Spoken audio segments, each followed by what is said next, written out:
ہم نے ایسی کیا غلطیاں کر دی جو ہماری دعائیں قبول نہیں ہو رہی؟ یہاں تک کہ ہماری جو جائز خواہشات ہے وہ اس کے لیے ہم دعا کر رہے ہیں لیکن دعا قبول نہیں ہو رہی ہے۔ تو کون سا ایسا وقت ہے جس وقت میں ہم دعا کریں اور دعا قبول ہونا شروع ہو جائے؟ یقیناً ہمارے گناہوں کی وجہ سے ہماری دعائیں بھی قبول نہیں ہو رہی ہے۔ ہم آزمائشوں میں پھنسے جا رہے ہیں۔ آزمائشیں دو طرح کی ہوتی ہے۔ ایک وہ آزمائش ہوتی ہے جب اللہ تعالیٰ کسی بندے کو ایک مقام دینا چاہتا ہے، اسے وہ تیار کرتا ہے، اسے مصیبتیں پریشانیوں میں الجھا دیتا ہے تاکہ یہ بندہ ان پریشانیوں سے، ان مصیبتوں سے لڑنا سیکھ لے کہ آگے جا کر اسے کوئی اچھا مقام، بڑا مقام ملتا ہے تو وہ اس جگہ پر ٹھہر سکے۔ یہ یاد رکھیے گا، کامیابی یہ نہیں ہے کہ کامیابی کے لیے آپ تیزی سے ترقی کرتے چلے جائیں اور پھر دھڑام سے واپس آ کر گر جائیں۔ مین کامیاب انسان وہ ہوتا ہے، سکسیس حقیقت میں وہ حاصل کرتا ہے جو کامیابی، ترقی کی سیڑھیاں چڑھنے کے بعد اس مقام پر رک جائے، ٹھہر جائے اور مزید آگے بڑھے، یہ نہ ہو کہ وہ دوبارہ سے نیچے گر جائے۔ ایسے معاملات کے لیے، ترقی کے لیے، کامیابی کے لیے، رزق میں برکت کے لیے، بیماریوں سے نکلنے کے لیے، پریشانیوں سے نکلنے کے لیے ہمیں ایک پاور کی ضرورت ہوتی ہے جسے ہم روحانی پاور بھی کہتے ہیں۔ اور ہمارے حالات اس وقت چینج ہونا شروع ہوتے ہیں جب ہم اللہ رب العزت سے دعا مانگنا شروع کرتے ہیں۔ ایک آزمائش تو میں نے آپ کو بتا دی۔ دوسری آزمائش ایسی ہوتی ہے کہ جب بندہ پریشانیوں میں آ جائے، مشکلات میں آ جائے تو ہم یہ سمجھتے ہیں کہ آزمائش آ رہی ہے، لیکن ہم یہ بھول جاتے کہیں ہمارا اللہ رب العزت ہم سے ناراض تو نہیں ہے، کہیں ہمارے گناہوں کی وجہ سے تو ہم پر یہ مصیبتیں، پریشانیاں تو نہیں آ رہی، کہیں ایسا تو نہیں کہ ہم کوئی ایسا گناہ کر رہے ہیں جو ہماری نظر میں گناہ نہیں ہے لیکن اللہ ناراض ہے۔ جیسے کہ نماز چھوڑ دینا، اگر آپ نماز نہیں پڑھتے تو اللہ ناراض ہوتا ہے، یہ یاد رکھیے گا۔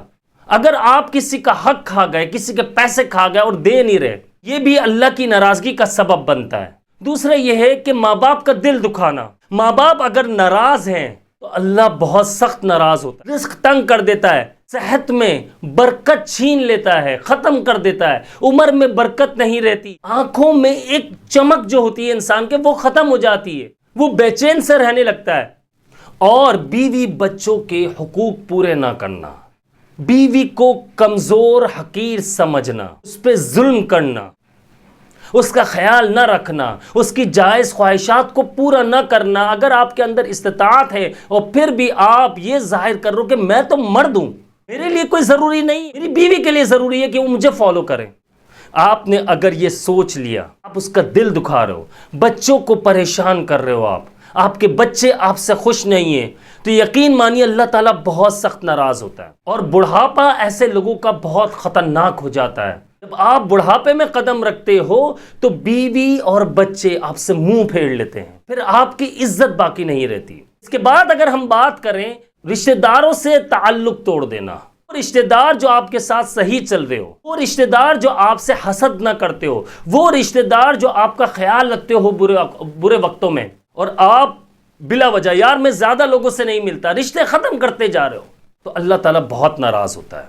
اب ان میں ایسے رشتہ دار بھی آتے ہیں جو آپ سے حسد کرتے ہیں، غیبت کرتے رہتے ہیں، آپ سے جیلس ہوتے ہیں، آپ پھر بھی ان سے تعلق بنائے رکھتے ہو لیکن وہ آپ سے تعلق نہیں رکھنا چاہتے، تو بھائی چھوڑ دو پھر ان کے حال پر، لیکن جو صحیح چل رہے ہیں ان سے رشتہ قائم رکھو۔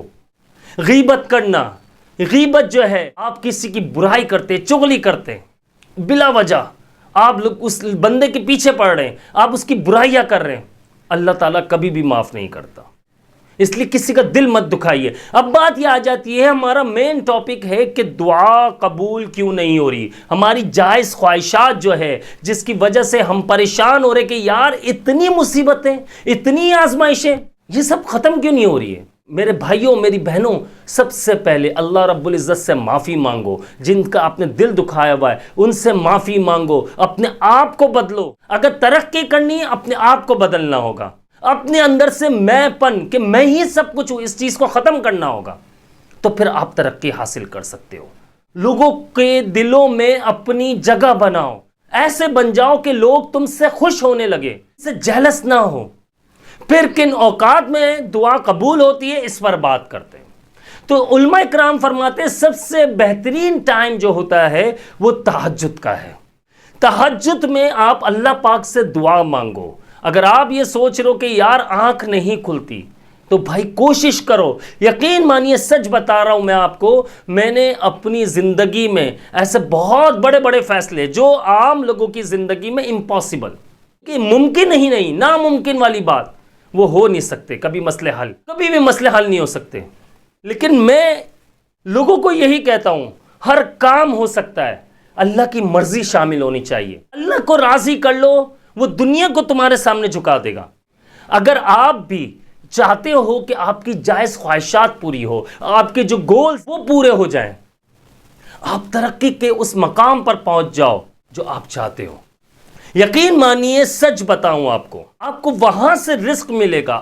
اب رزق بہت ساری چیزیں, خالی پیسوں کی بات نہیں آتی, خالی کھانے پینے کی بات نہیں آ رہی. ہماری عمر, ہماری صحت, ہمارے سب کچھ یہ اللہ تعالیٰ کی طرف سے دی ہوئی ایک نعمت ہے, اور بہت بڑی نعمت ہے. آپ کو پیسہ چاہیے, صحت چاہیے, تندرستی چاہیے, بیماریوں سے نکلنا ہے, پریشانیوں سے نکلنا ہے, مصیبتوں سے نکلنا ہے. تو قرآن شریف کی ایک آیت, بہترین آیت, وَمَن يَتَّقِ اللَّهَ يَجْعَل لَّهُ مَخْرَجًا وَيَرْزُقْهُ مِنْ حَيْثُ لَا يَحْتَسِبُ وَمَن يَتَوَكَّلْ عَلَى اللَّهِ فَهُوَ حَسْبُهُ. اس آیت کو اگر ہم نے سمجھ لیا, ہم نے اس پر عمل کرنا شروع کر دیا جو ہمیں سمجھایا جا رہا ہے, تو حقیقت میں بتا رہا ہوں آپ کو کہ ایسی جگہ سے رزق ملے گا جہاں سے ہمارا گمان بھی نہیں ہوگا. اس آیت میں فرمایا گیا ہے, بس کرنا کیا ہے کہ اللہ پر توکل کرنا ہے, اللہ پر بھروسہ رکھنا ہے, اور اس ٹائم مانگنا ہے سب سے زیادہ. اس وقت اپنے آنسو نکالنے ہیں جب ہمارا اللہ رب العزت ہمیں پکار رہا ہوتا ہے, کیونکہ جب وہ خود پکار رہا ہے یعنی کہ بات آپ یہ یاد رکھیے گا کہ 100% دعا قبول ہونی ہے, اور ہم اس بات کو سمجھ نہیں پاتے. تو یہ وقت جو ہوتا ہے بڑا ہی ترین وقت ہوتا ہے جس میں ہماری دعا قبول ہوتی ہے. کوشش کیجیے گا اس وقت میں دعا مانگے, اپنے آنسو اس وقت نکالیے, روئیے, گڑ گڑائیے, اپنے آپ کو خطا کار تسلیم کیجیے, شرمندہ ہو. اور یہ ایک اور آیت میں آپ لوگوں کے سامنے رکھنا چاہ رہا ہوں, سورہ الم نشرح کی ہے, فَإِنَّ مَعَ الْعُسْرِ يُسْرًا, بے شک ہر مشکل کے ساتھ آسانی ہے. یعنی اگر آج مشکل ہے تو اس کے بعد آسانی ہے, یہ یاد رکھیے گا. بس اللہ سے مانگیے. مجھے اپنی خاص دعاؤں میں یاد رکھیے گا. میں ہوں آپ سب کا بھائی عبداللہ بن حمید. جنہوں نے اب تک چینل کو سبسکرائب نہیں کیا لازمی سبسکرائب کر لیجئے. السلام علیکم ورحمۃ اللہ وبرکاتہ.